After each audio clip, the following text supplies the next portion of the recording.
talking about a little bit about social media and social etiquette, basically, intellectual property.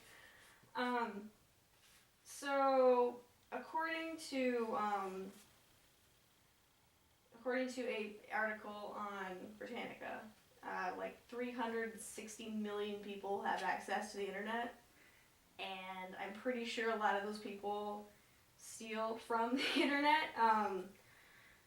It costs the economy about $200 to $250 billion and gets rid of like 700,000 jobs every year. That's how much people steal on the internet. This is like movies and music and videos and everything, whole spectrum. Um, basically, it's relevant because everyone has a computer these days. Everyone shops online. Everyone listens to music online. Basically, like we should kind of enforce these laws better, because if we don't, creators won't be able to create their products. The first problem is that creators need money and funding for their products. It takes a couple weeks to months, maybe even years, to get a full product going. Musicians spend like a whole 3 years maybe in a studio to create an album, and someone can steal it in a couple minutes. Now there is ways that the creator is funded. They might use ads.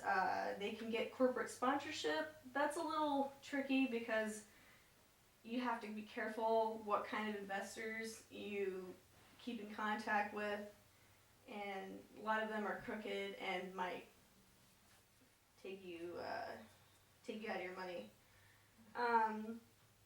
Basically, there's a lot of risk and lawsuits. If you have your artwork stolen, or you can't basically you can't defend yourself if you don't have $20,000 like in your pocket to send a deceased letter. Now there are extremes to copyright infringement. There are in China, they have an entire part of their government is just to monitor what goes on through their systems. To get into the internet anywhere, you have to use a national ID. It's like our social security, and they monitor whatever you do, and you can't say anything against the government or anything. That's a little crazy. So you're blocked from every unsubscribed website. So everything you don't pay for, you can't see. Germany has a similar approach to the internet, not as extreme and socialist as China, but Germany also, with music videos, you can't watch out. They block anything outside their country. So any Vivo or anything from America, you can't view it. They wanted to do something like that in the U.S. So it's called SOPA, and they wanted you to pay for everything you watch and do, and basically would put an end to streaming video and music and everything fun on the internet. Social media also has a part in this. It's made it easier to steal, but it's also helped the artist in some ways, and it's helped the creator in some ways. It's kind of like a varied situation, because social media can hurt it in that it's easy to get your content out there faster so people can steal it faster, but it also gives more people the chance to buy it. Really, it's all up to the viewer and how much content they pay for. And once you put it out there, you just kind of have to hope for the best. Now there's also like the chance of like companies coming in and stealing your work. Like there's a YouTuber called Gracie Halberg, and she recently, her YouTube name is Daily Grace. Her name is in the show, and she does all the work for the show, but she has so many investors that she wasn't getting nearly as much of the profit. She was getting like less than 80% or something.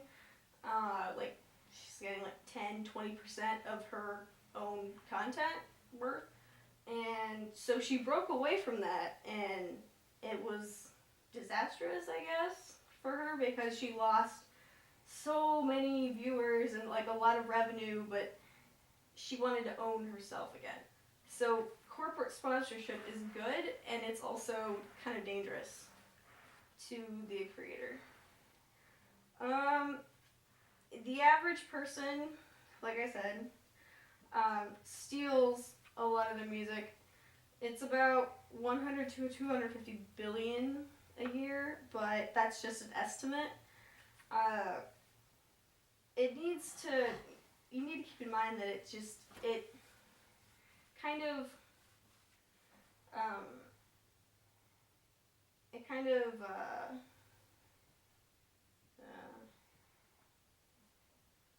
it kind of hurts the economy, and it kind of hurts like the people that keep those jobs. It hurts the creators.